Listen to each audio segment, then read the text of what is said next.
Айтылсын жау сөз соғыс деген, оқталсы мәңгілік жойылсын. Бомбаның орны тегістеген, күректер музейге қойылсын.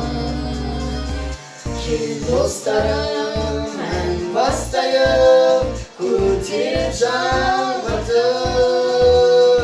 Даласын дана, баласын ана, жоқтамасын мәңгілік.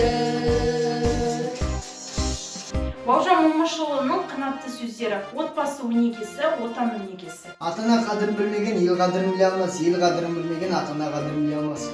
9 мамыр ұлы жеңіс күні құтты болсын. Осынау ерлікке толы күн тарихымыздың мәңгілік ұмытылмас парағы болып қала бермек.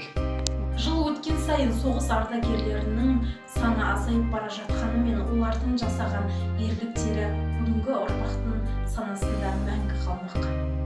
Құрметті ардагерлер, Біз сіздердің ерліктеріңізді ешқашанда ұмытпаймыз.